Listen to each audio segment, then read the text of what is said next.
तयस्मरणीय विश्ववंदनी संतों के सम्राट सदगुरु कबीर साहिब जी के पावन चरण कमलों में वंदना करते हुए, संसार के समस्त संत गुरुजनों के चरण कमलों की वंदना करते हुए, मेरे मन मंदिर के आराध्य प्रातः स्मरणीय परम पूज्य गुरुदेव जी के चरण कमलों में त्रिवार वंदना करते हुए, सभी श्रोता बंधुओं को कबीर आश्रम देवरी चैनल की ओर से सुबह की हार्दिक शुभकामनाएं हैं कि आज का दिन सभी के लिए सुखद एवं मंगलमय हो।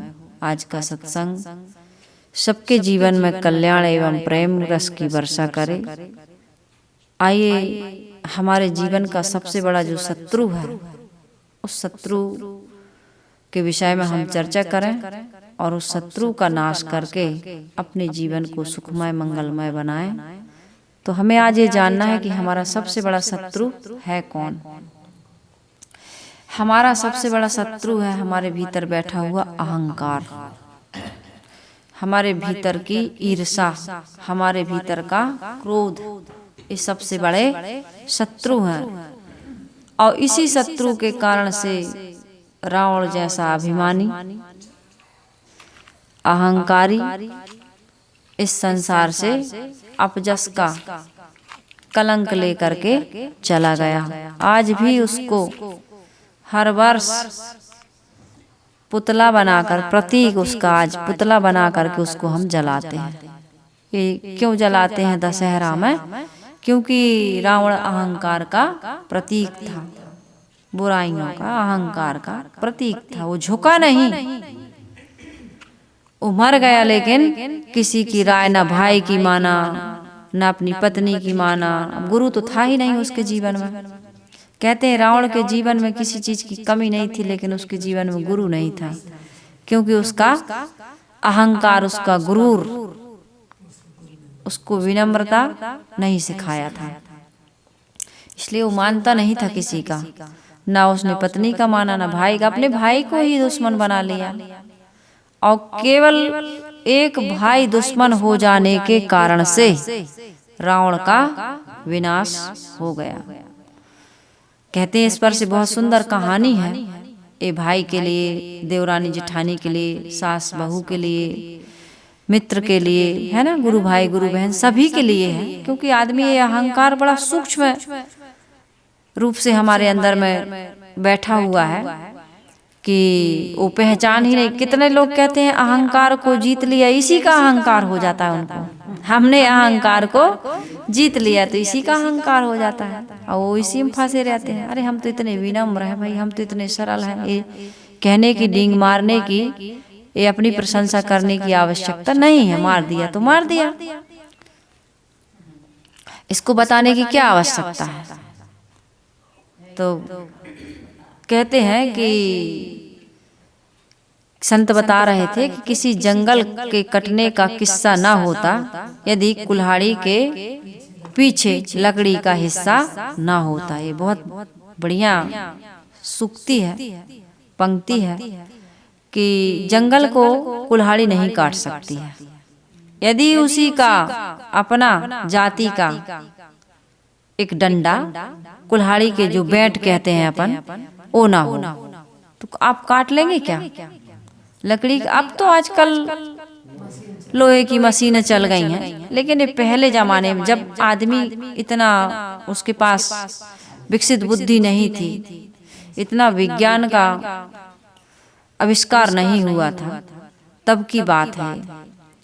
तो भाई विज्ञान का आविष्कार तो हो गया, लेकिन आज भी यदि उसका भाई उसके साथ में है तो उसकी कभी हार नहीं हो सकती। ये भाई के लिए, सास बहू के लिए, सभी के लिए। हाँ, लेकिन भाई यदि सही सलाह दे रहा है तो भाई है।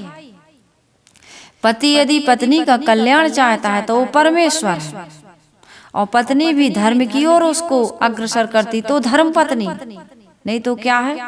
भले गोस्वामी जी कह देते हैं माता पिता और गुरु की वाणी बिना विचार करो शुभ जानी, लेकिन माता पिता, आपके पिताजी शराब पीते हैं, आपकी माता व्यभिचारिणी है, गुरु लोभी लालची कामी क्रोधी है, तो क्या बिना विचार किए मान लोगे? माता पिता तो सब बन जाते हैं और गुरु तो गांव गांव फिर रहे हैं। भाई गुरु आ तो सस्ते भय, कौड़ी दाम 50। अपने तन की सुध नहीं और शिष्य करण की आस। चंदन तिलक लगा लिए, भेष ऊपर से पहन लिए, बना लिए, और कहे कि हम गुरु जी हैं। जानते कुछ नहीं, मोह माया आसक्ति का त्याग नहीं किए। विनम्रता, सरलता, निष्कपटता, आत्मबोध उन्हें है नहीं, तो कैसे गुरु बन जाओगे। अहंकार भरा हुआ है, ममता भरी हुई है, लोभ लालच भरा हुआ है। तो यहाँ पर मैं ये कह रही थी कि हमको अपने अहंकार को कैसे जीतना है और किस प्रकार से अपने जीवन को अहंकार की आग से बचाना है। दुर्योधन जैसे 100 भाई इस संसार से बिल्कुल ऐसे चले गए जिनका आज भी कोई श्रद्धा से नाम नहीं लेता है, ये अहंकार के कारण। हिरण्यकश्यप हो, हिरण्याक्ष हो, जितने भी बड़े बड़े बलशाली राजा थे, महाराजा थे, इन सब का नाम आज कोई श्रद्धा से नहीं लेता है, लेता ही नहीं है, कोई नाम नहीं रखता अपने बच्चों का। कंस, दुर्योधन, हिरण्यकश्यप, रावण, कोई नाम रखता है? कोई नाम नहीं रखता है। नाम से घृणा है, उनका ऐसा काम था। इसलिए तो हमारे जीवन में विनम्रता बहुत आवश्यक है। एक आग होती है बाहर की जो घर को जला देती है, जंगल को जला देती है, शहर को जला देती है ना। लेकिन एक आग होती है हमारे भीतर की जो हमारे जीवन के आनंद को, सुख को, शांति को, अपने अस्तित्व को समाप्त कर देती है। मैं अपने अस्तित्व से अनभिज्ञ हूँ। मेरा अस्तित्व शांत स्वरूप है, प्रसन्न है, अमृत स्वरूप है। इतना ही बहुत है और ज्यादा कहने की आवश्यकता नहीं है। मेरे स्वरूप में किसी प्रकार का दुख, भय, चिंता, तनाव, पीड़ा, अशांति, उन्माद, उद्वेग नहीं है। लेकिन मैं अपने स्वरूप से कितना दूर, मुझे अपने आप की पहचान नहीं है। अपने आप की पहचान हम खो चुके हैं। इसलिए जितने भी सज्जन, प्रिय मित्र और साधक, समझदार लोग इस विचारों को सुन रहे हैं, उनसे मेरी यही विनम्र प्रार्थना है कि अपने अहंकार की आग को खत्म करने का प्रयास करें। अहंकार क्या है? अहंकार का अर्थ है कि मैं ही बड़ा हूँ। क्या है? मैं ही बड़ा हूँ। मैं बड़ा हूँ, चलो ठीक है, लेकिन मैं ही बड़ा हूँ, मुझसे बड़ा कोई नहीं। मैं ही सुंदर हूँ, मैं ही धनवान हूँ, मैं ही रूपवान हूँ, मैं ही बलवान हूँ। इस प्रकार मैं ही, मुझसे ज्यादा कोई नहीं। ये कौन कहता है? सबसे कमजोर व्यक्ति कहता है। सबसे कमजोर जो व्यक्ति सबसे कमजोर होगा वही अहंकार करता है। मेरी प्रतिष्ठा, मेरी शक्ति, मेरा ज्ञान, जहाँ मैं का विस्तार होता है वहीं आदमी का पतन शुरू हो जाता है। वहाँ क्या आ जाता है? अहंकार, और कहना चाहिए अंधकार, अज्ञानता। अहंकार वह पर्दा है जो मनुष्य को सत्य से बहुत दूर ले जाता है, अपने वास्तविक स्वरूप को समझ ही नहीं पाता है। इसलिए उसके दुष्परिणाम से हमें बचने के लिए, चाहे अहंकार हो चाहे ईर्षा हो, ईर्षा भी आती है साथ में। मुझसे बड़ा ये कैसे हो गया? मैं बड़ा हूँ, ये अहंकार है। लेकिन मुझसे बड़ा ये कैसे हो गया? एक इसका नाम क्या है? ईर्षा। संसार में आप सबसे बड़े नहीं हो सकते।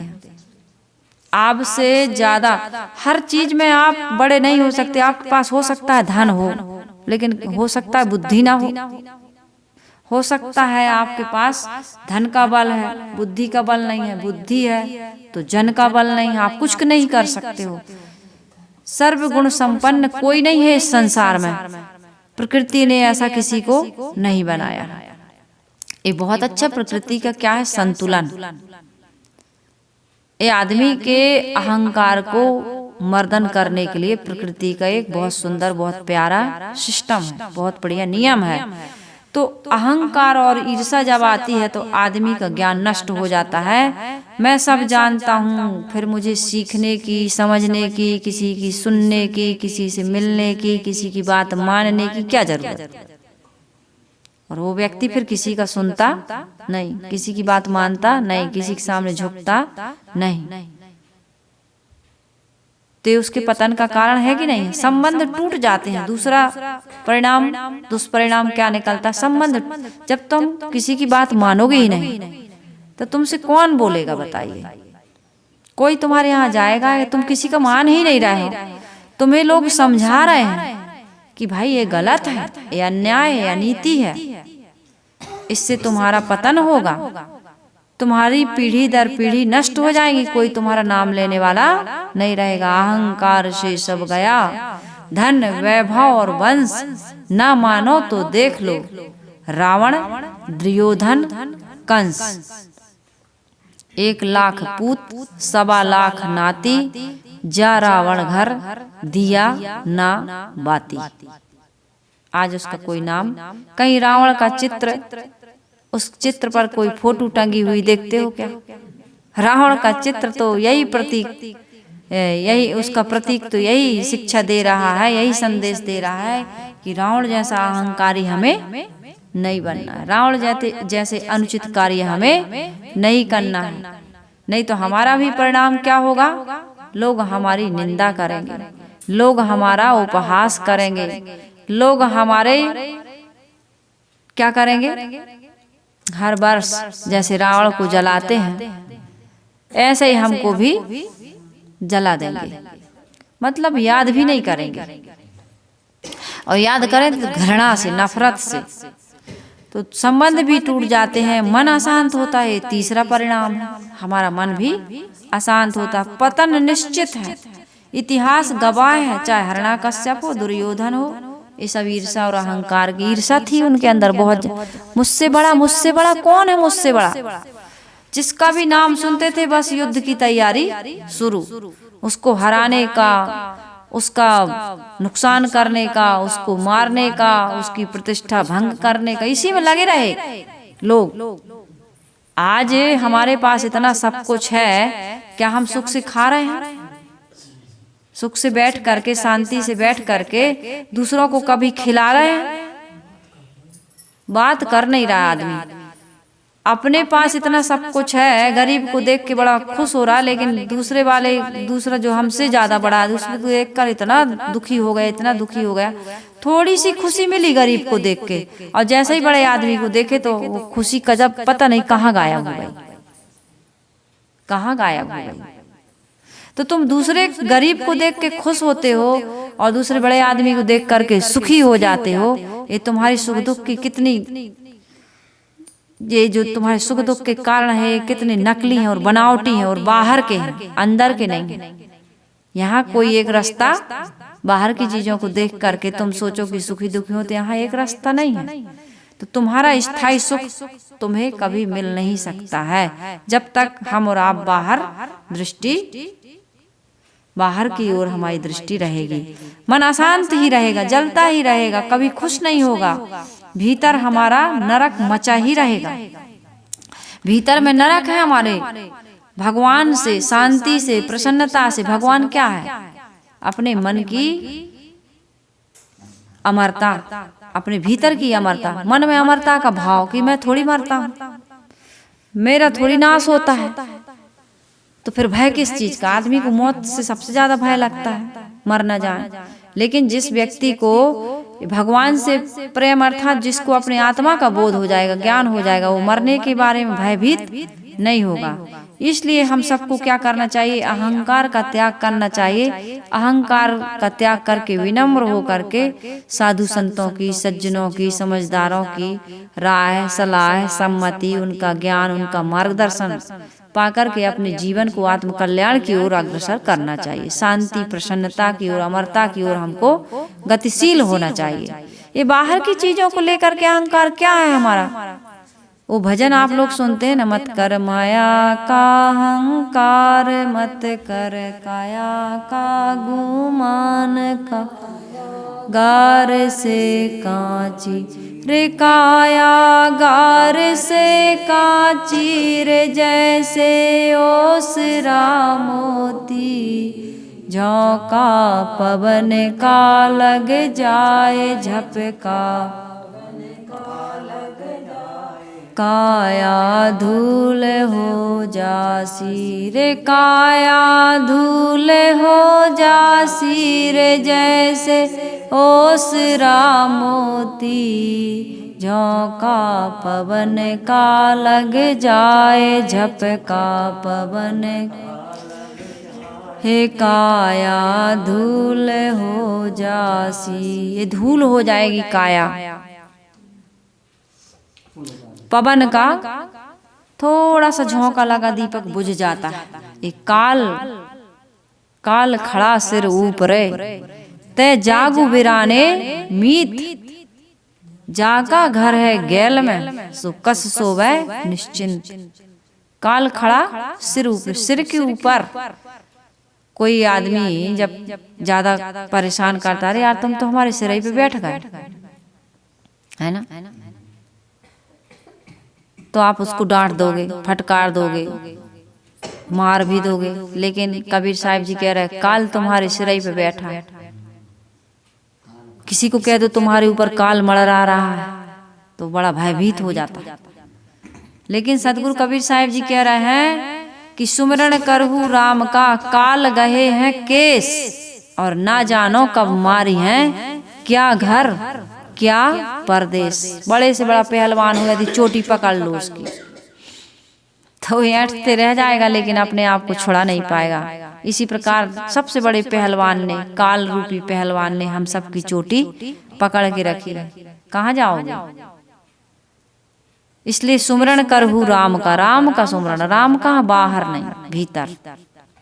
सदगुरु कबीर साहिब जी के राम भीतर के राम, जो नित्य प्राप्त हैं। बस हमें अपनी दृष्टि वहां घुमाना है, उस राम की ओर हमें अपना दृष्टिकोण बना करके चलना है। हर क्षण हर पल आत्मा राम को याद करते रहिए, हर समय मंत्र जपते रहिए, आत्मा राम, आत्मा राम, आत्मा मैं, आत्मा राम, आत्मा राम, आत्मा राम, आत्मा राम, आत्मा राम। इससे बड़ा कोई राम, कोई कृष्ण को मान सकता है, कृष्ण वाला शंकर को नहीं मानेगा, शंकर वाला राम को नहीं मानेगा।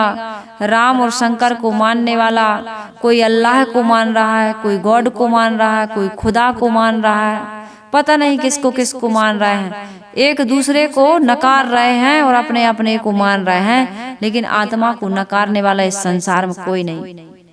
कोई है? अपनी आत्मा को कोई नकार सकता है? वही राम है, वही ईश्वर है, वही ब्रह्म है, वही खुदा है, वही गॉड है। उससे बड़ी शक्ति इस संसार में कहीं कोई किसी के पास नहीं। महसूस नहीं करते हैं हम उस आत्मा राम को जो नित्य प्राप्त है। अहंकार के कारण से आदमी क्या करता है? अपनी पहचान को खो देता है, गुरु नहीं बनाता है, संतों के पास नहीं जाता है, सदग्रंथों का अध्ययन नहीं करता है, बड़े बूढ़े बुजुर्गों का, विवेकियों का, समझदारों का आदर नहीं करता है। ये कितने दिन का है अहंकार? ये शरीर कितने दिन का है? ये शरीर के संबंध कितने दिन के हैं? ये माया, ये वैभव। गुरुदेव जी कहते थे, ज्यादा दिन तक जीते रहोगे तो अकिंचनता, असमर्थता और अकेलापन का मुंह देखना पड़ेगा। बड़े बड़े आतताई, बड़े बड़े राजा, बड़े बड़े महाराजा सब मिट्टी में मिल गए। जिनका मुल्कों में था राज, वो है ना वो पूरा भजन, उसको आप सुनिएगा यूट्यूब में निकाल करके। जिनका मुल्कों में था राज, ऐसा वो मुझे आ नहीं रहा है। जिनका मुल्कों में था राज, पूरे संसार में जिनका राज्य था, जिनको लोग, जिनके चलने से धरती कांपती थी, जाके चलते रोंदे परा धरती होए बेहाल, सो सावत घामे जरे ऐसा प्रबल काल। कुछ ऐसे है कबीर साहिब जी की साखी। जाके चलते रोंदे परा, जिनके चलने, जहां से वो निकलते थे धरती पर रास्ते बन जाते थे, पगडंडियां बन जाती थी। उनकी सेना, उनके हाथी घोड़ा जहां से निकलते थे, जाके चलते रोंदे परा धरती होए बेहाल। धरती कैसी हो जाती थी? बेहाल हो जाती थी। जहाँ रास्ता नहीं वहाँ रास्ता बन जाता था। कबीर साहिब जी ने कहा, जाके चलते रौंदे पर धरती होए बेहाल, सो सावत घामे जरे। ऐसे लोग को काल ने खा लिया। हाथन पर्वत तौलते, दरिया करते फाल, सो सावत घामे जरे। ऐसे कुछ एक जगह और आया है, जाके कैसे है, हाथन पर्वत तौलते, दरिया करते फाल, पायन पोहमी नापते, ते इधर खायो काल। सदगुरु कबीर साहिब जी कितना सावधान कर रहा है। हाथों से जिन्होंने पर्वत को उठा लिया था, हनुमान जी हो चाहे कृष्ण महाराज हो, वो भी काल के गाल में समा गए। हाथन पर्वत तौलते, दरिया करते फाल, समुद्र को लांग गए थे। चाहे वास्को डी गामा हो और चाहे हनुमान जी कूदई के ये कई छलांग में समुद्र पार कर गए। हाथन पर्वत तौलते, दरिया करते फाल, पायन पोहमी नापते, ते इधर खायो काल। बावन भगवान ने तीन डग में धरती नाप लाई। बावन भगवान ने 3 डग में सब कुछ राजा बलि से ले लिया। वो भी इस संसार में नहीं रहे क्या? आज हैं, होते अमर। कोई अमर होता तो आज भी हमको दिखाई देता। साधो ये मुर्दों का गांव, पीर मरे पैगंबर मरे, सब मर जाएंगे, कोई भी बचने वाला नहीं है। ऐसा सख्त था महाराज जिनका मुल्कों में था, राज जिन घर झूलता हाथी झूलते थे। जिन घर झूलता हाथी रे, उन घर दिया ना बाती। उनके घर में आज दिया बाती करने वाला नहीं है। झोंका पवन का लग जाए, झपका पवन का लग जाए, काया धूल सिर काया धूल हो जा, सिर जैसे ओसरा मोती।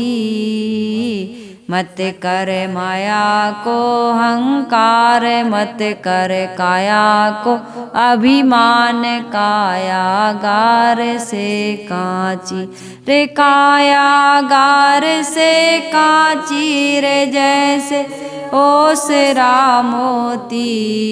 झोंका पवन का लग, पवन का लग जाए, काया धूल हो जासी। कब तक जियोगे? श्वासों का क्या भरोसा, रुक जाए चलते चलते। श्वासों का क्या भरोसा।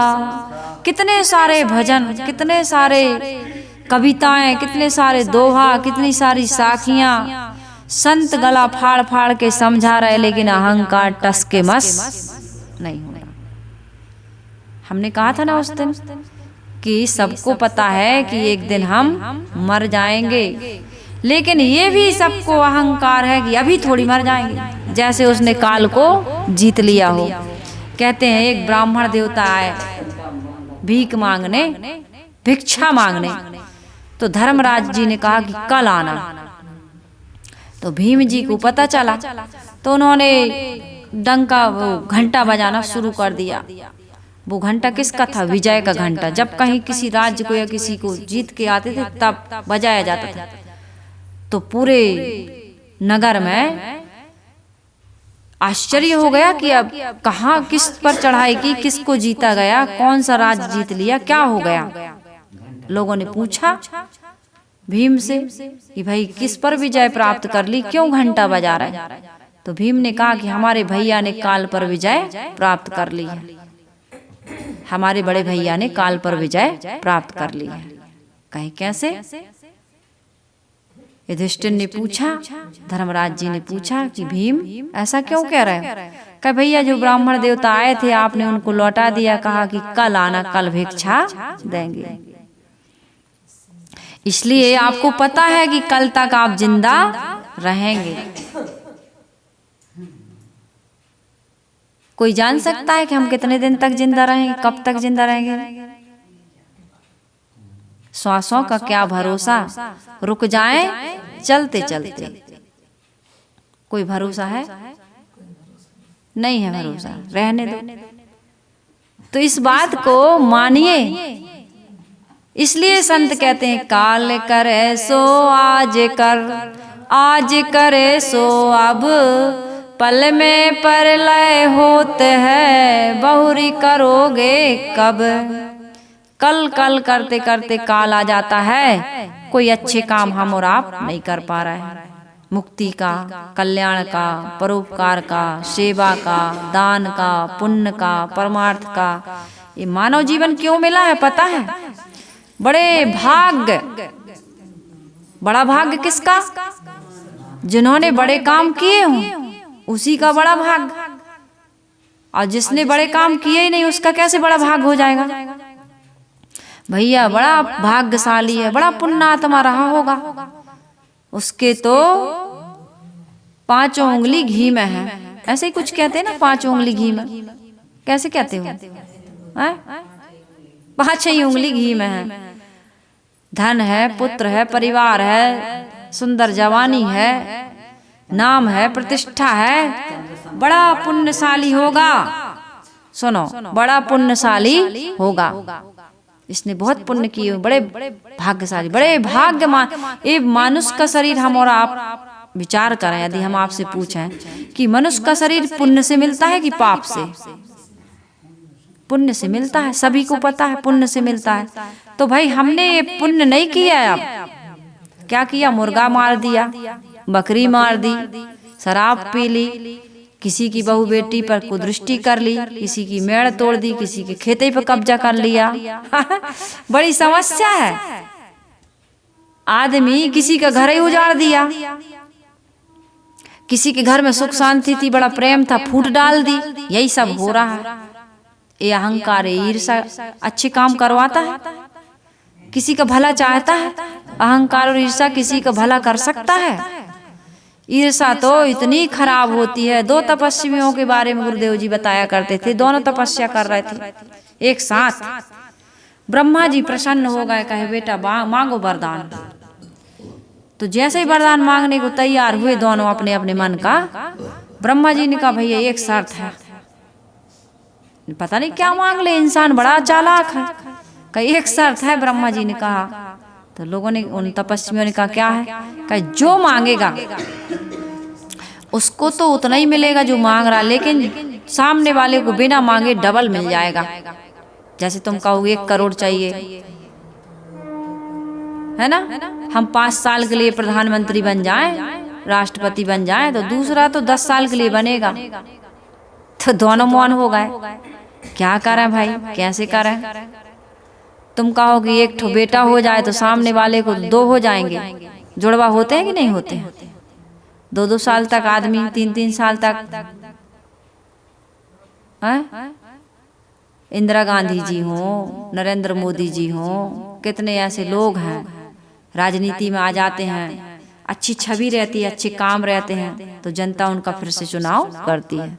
तो ब्रह्मा जी ने कहा भैया डबल मिलेगा, डबल कैसे करोगे? कहा दोनों मौन, मांगे ही ना। ब्रह्मा जी ने कहा भाई देखो ऐसा है, जाने का समय हो रहा है, हम जा रहे हैं, मांगना है तो मांग लो। तो एक व्यक्ति ने सोचा कि अब मांग ही लेते हैं, ब्रह्मा जी चले ही जाएंगे। भाई अब अपने लिए अच्छा नहीं मांग पा रहा, सामने वाला का बुरा तो मांगा ही लें। कहा ऐसा करिए ब्रह्मा जी, मेरी 2 आँख हैं, एक से काम चला लूंगा, मेरी 1 आँख फोड़ दो, मेरी 1 आँख क्या कर दो, फोड़ दो। तो उसने क्या सोचा कि मेरी 1 आँख से चला लूंगा, लेकिन सामने वाले की दोनों दिया ही बुझ जाएगा इनका, तो बिल्कुल आँख ही अंधेरा, सूरदास बना दूंगा इनको। अब तपस्या दूसरे को सूरदास बना रहा, वरदान मांग के भी, तपस्या करके।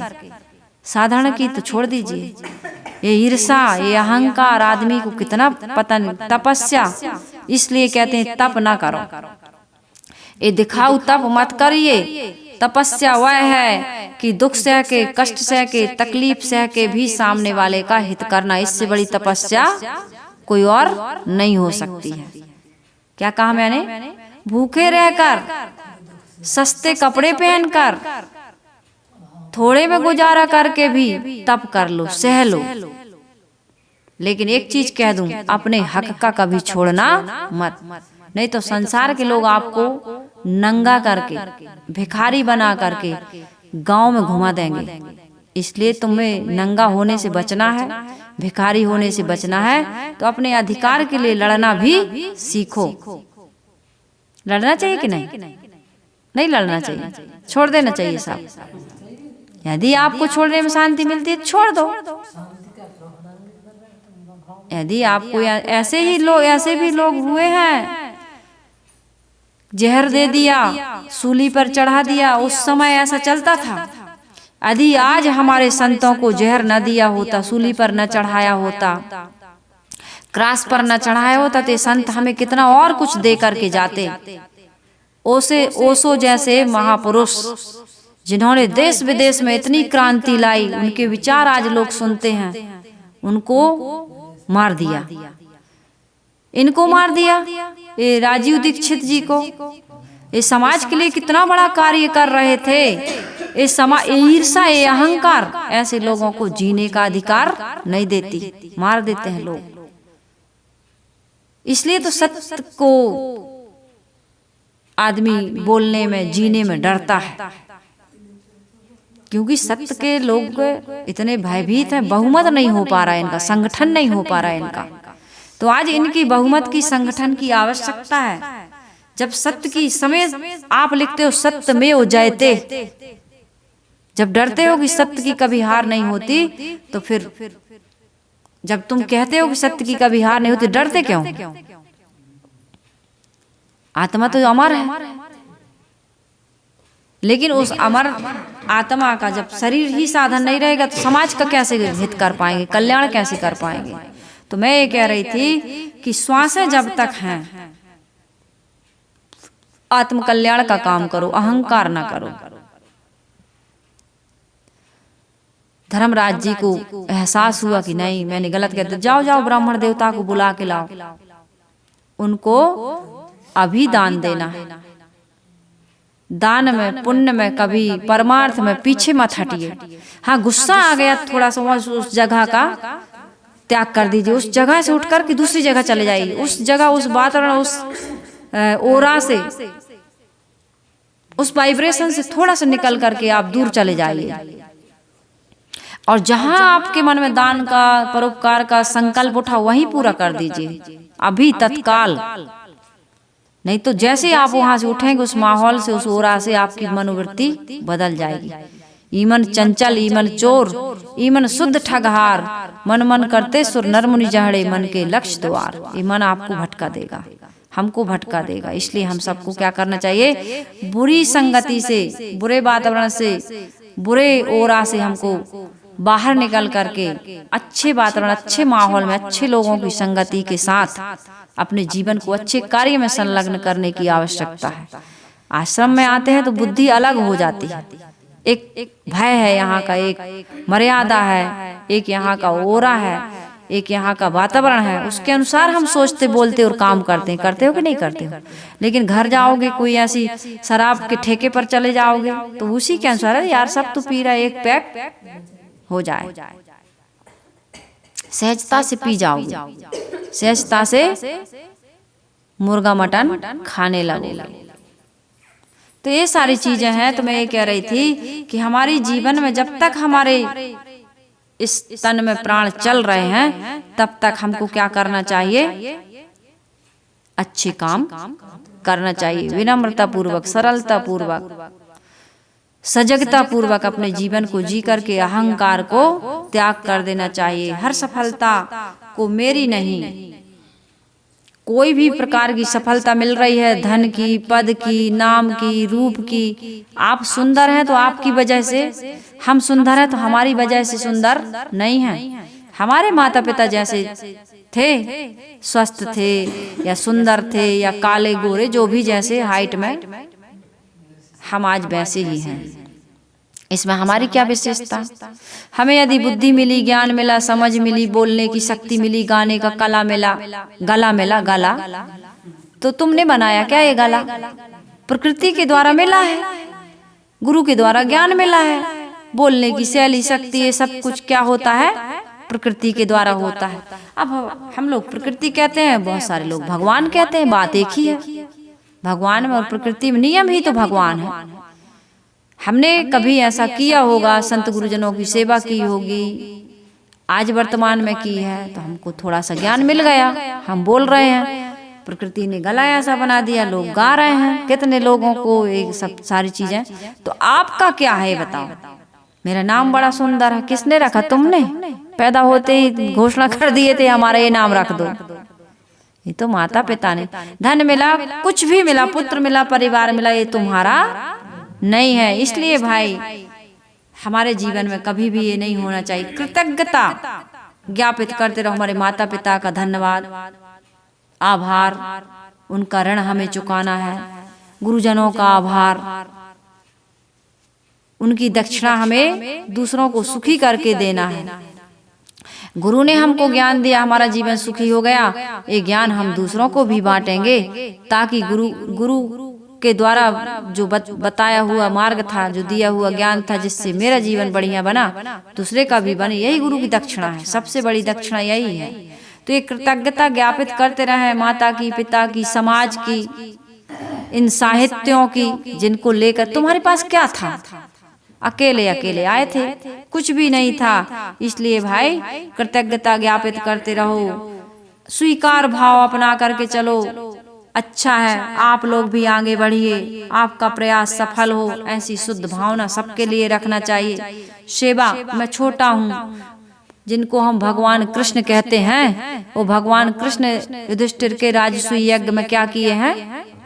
पत्तल उठाने का काम किए, उठाए ना पत्तल। और हम लोग क्या करते हैं? अपने नाम में क्या क्या जोड़ देते हैं? सूरदास, रैदास, रविदास, कबीरदास, है ना, तुलसीदास, ये सारे नाम उन्होंने अपने पीछे जोड़े, दास। तो उनके अंदर में कितनी विनम्रता थी, कितनी सरलता थी, अहंकार को उन्होंने कितना डाउन कर दिया था। और आज हम थोड़ा सा पढ़ लिख गए, हमको यही पता नहीं कि श्रद्धेयों का नाम कैसे लें। उनने अपने लिए दास कहा, लेकिन हम टीचर हैं, प्रोफेसर हैं, पता नहीं क्या क्या, हम क्या बोल देते हैं? कबीर दास। कबीर की एक नाखून के बराबर नहीं है, नाखून जो सामने का नाखून काट के फेंक देते हैं, उसके बराबर भी हम नहीं। हम उनको कबीर दास कहते हैं, हम उनको तुलसीदास कहते हैं। हम गोस्वामी तुलसीदास जी भी नहीं लगा पाते। बड़े बड़े पढ़े लिखों को मैंने मंच संचालन में सुना है, कबीर दास, दास कहते हैं। अभिलाष दास, अपने अपने गुरु को दास बोल देते हैं। उनको आपका ये अधिकार नहीं है, आप इतने योग्य नहीं है कि उनको दास कहें। साहेब कहिए, आपके श्रद्धेय हैं, संत कहिए, गुरुजन कहिए। तो ये अहंकार हमारे जीवन को समझने ही नहीं दे रहा कि हम क्या बोल रहे हैं, क्या कर रहे हैं, क्या सोच रहे हैं। तो सेवा करिए, मैंने कहा स्वतः छोटे बन जाइए और साधना करिए। 10 मिनट हर व्यक्ति को मिनिमम माने कम से कम क्या करना चाहिए? भीतर उतरने का, शुद्ध मन से ये प्रयास करना चाहिए कि मैं भीतर उतर जाऊं, आत्मा में प्रवेश पा जाऊं, आत्मा की महानता को समझ जाऊं। तो बाहर का अहंकार लाद करके बड़ा बनने की आवश्यकता नहीं पड़ेगी। फिर सत्संग में जाइए, अच्छे विचारों को सुनिए और सब कुछ का कर्ता धर्ता किसको मानिए? किसको मानिए? हमारे माता पिता, गुरुजन, संतजन जो मार्गदर्शक बने, हमको रास्ता दिखा करके गए, जिनके बताए हुए रास्ते पर हम और आप सब चल रहे, वो हैं बड़े। और हमारे अंदर में बैठा हुआ आत्मा रूपी परमात्मा जो प्रेरणा दे रहा कि इस रास्ते पर चलिए, ये अच्छा रास्ता है, उनका हमें उपकार मानते रहना चाहिए। इसलिए हमारे अंदर में 2 केंद्र है, एक असली और एक नकली। नकली केंद्र बाहर की चीजों को लेके अहंकार करता है, जो हमको दुखी बनाता रहता है। लेकिन भीतर का केंद्र जो आत्मा का केंद्र है, असली केंद्र है, उसमें यदि हम जागृत हो जाएंगे तो बाहर की सारी चीजों का अहंकार का बोझा हम गिरा देंगे। हमने अहंकार को कैसे पाला पता है? एक छोटी सी कहानी कहकर मैं अपनी वाणी को विराम दूं। कहते एक महात्मा जी जंगल में रहते थे, साधना करते थे, सत्संग सुनाते थे, लोग जाते थे। तो एक चूहा उनके पास आने लगा, वहीं उछल कूद करता वहीं उनकी कुटी में रहने लगा। तो संत जी को भी चूहा से थोड़ा सा लगाव हो गया, प्रेम हो गया, है ना। अकेले रहते थे, चूहा से प्रेम हो गया। तो एक दिन चूहा डरते डरते दौड़ के आया और बोला कि संत जी हमारा उद्धार करें। बोले क्या हो गया? कहे जंगल में बहुत बड़ी बिल्ली रहती है, मुझे उससे बहुत डर लगता है, वो मुझे पकड़ के खा जाएगी। संत बड़े करुणा वाला स्वभाव, कहा मैं तुमको बहुत बड़ा बिलार बना देता हूँ, बिल्ली भी तुमसे डर के भाग। एक होता है ना बिलार, बिलवा कहते हैं अपने यहाँ, है ना बड़ा भारी बिलवा बना दिए। तो क्या हुआ, अब वो बिलवा बन के बढ़िया से घूमने लगा अहंकार में। तो चूहा से क्या बन गया? बिलार बन गया, एकदम घूमे। एक दिन उसने कुत्ता देखा, तो कुत्ता झपटा उस पर, तो वो भागते हुए आया, संत जी दया करें, हमारा सहयोग करें, कृपा करें। कहे क्या हो गया? कहे हमें कुत्ता से बहुत डर लगता है, कुत्ता हमें खा जाएगा। संत ने कहा कोई बात नहीं बेटा, मेरी शरण में आया है, चल मैं तुझे कुत्ता बना देता हूँ। अब कुत्ता हो, अब चूहा बिल्ली और बिलार और बिलार से कुत्ता बन गया। तो बड़ा अहंकार होता है ना, धीरे धीरे अहंकार बढ़ता जाता है। तो घूम रहा था, एक दिन चीता मिल गया। अब चीता को देख करके इसकी तो सिट्टी पिट्टी घूम भागा। संत जी के उपाय तो मिल ही गया था, गया दौड़ के, संत जी कृपा करें। कहे अब क्या हो गया? कहे हमें चीता से बड़ा डर लगता है, चल तुझे चीता बना देता हूँ। अब तो नहीं डरेगा? नहीं, आप किस बात का डर? पता ही नहीं था उसको कि चीता से भी कोई बड़ा होता है। चूहा से बड़ा बिलार बिल्ली होती है, बिल्ली से बड़ी बिलार होता है, बिलार से बड़ा कुत्ता होता है, कुत्ता से बड़ा चीता होता है, चीता से बड़ा भी कोई होता है। कहे क्या होता है? एक दिन मुझे शेर मिल गया। अब चीता को शेर मिल गया, सिंह, अब उससे डर लग रहा, वो दौड़ के गया, संत जी कृपा करें। कहे क्या हो गया? कहे शेर से बड़ा डर लगता। कहे चल तुझे शेर बना देता हूँ। जैसे ही शेर बना, उसके अंदर में ऐसी प्रवृत्ति जागी कि संत को ही खाने के लिए वो गुर्राने लगा, दहाड़ भरने लगा। संत ने कहा अरे इतना अहंकार, मुझसे ही तू पैदा हुआ और मुझे ही खा जाएगा। उसने कहा चल फिर से तू चूहा हो जा। तो आदमी का अहंकार आदमी को ही खा रहा है। वो पहले चूहा होता है, फिर बिलार होता है, फिर कुत्ता हो जाता है, भौंकने लगता है, फिर चीता बन जाता है, शिकार करने लगता है, और फिर क्या बन जाता है? सिंह बन जाता है, खुद ही को खा जाता है, खुद के अस्तित्व को ही वो नष्ट कर देता है, अपनी असली पहचान को खो देता है। तो हमें क्या बनने की आवश्यकता है?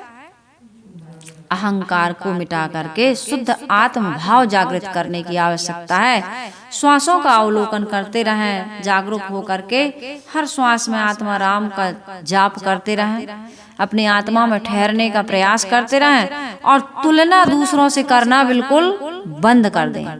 ना हमको कुत्ता बनना है, ना हमको बिल्ली बनना है, ना हमको सिंह बनना है, ना हमको चीता, कुछ नहीं बनना है। मैं जो हूँ उसी में आनंदित हूँ। अपने पास यदि दाल रोटी है, नमक रोटी है, घी रोटी है, सब्जी रोटी है, पराठा है, काजू किशमिश जो है, दूसरे को ये भी ना देखो कौन क्या खा रहा। हम यदि काजू किशमिश खा रहा है, दूसरा आदमी रूखा सूखा खा रहा है, इसमें भी अहंकार आ जाएगा आपको। और हमसे ज्यादा कोई हम नमक रोटी खा रहा है और वो एक खा रहा है, तो उसमें भी आपके अंदर ईर्ष्या आ जाएगी। ये भी आपके लिए रोग हो जाएगा कि हम तो देखो नमक रोटी खा रहा है और ये देखो तो हलवा पूड़ी खा रहा है। हाँ, रूखा सूखा खाए के ठंडा पानी पीऊ, और देख पराई चूपड़ी मत ललचावो जीव। ललचाने की, अहंकार करने की, ईर्ष्या करने की आवश्यकता, तुलना जहर है, जहर। किसी से अपने आप की तुलना मत करिए। हम जो हैं बस, हम काले हैं, गोरे हैं, नाटे हैं, लंबे हैं, ऐसे ऐसे लोग हैं जो 3 फीट के हैं, लेकिन आज उनको विश्व जान रहा उनको। कोई डॉक्टर बन गया, कोई वकील बन गया, कोई गिनीज बुक में नाम आ रहा है उनका। ऐसे ऐसे लोग, कोई हाइट में बहुत ज्यादा। अरे अंधे गूंगे बहरे ब्रेन लिपि का आविष्कार करके आज दुनिया में उनका नाम अमर हो गया। तुम किसी से तुलना अपने आप की क्यों करते हो? किसी से तुलना करने की आवश्यकता नहीं है। अपने अंदर प्रेम पैदा करिए। प्रेम आदमी को पिघला देता है ना, अकड़ नहीं। और हर रोज मौन होकर के, चुप होकर के कुछ देर के लिए अपने आप से जुड़ने का प्रयास करिए।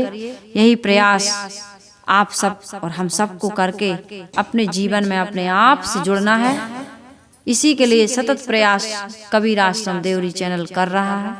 आप सबकी सेवा में हम अपने विचार लेकर के आते हैं। इन विचारों से आप सबका जीवन सुखमय कल्याणमय बने।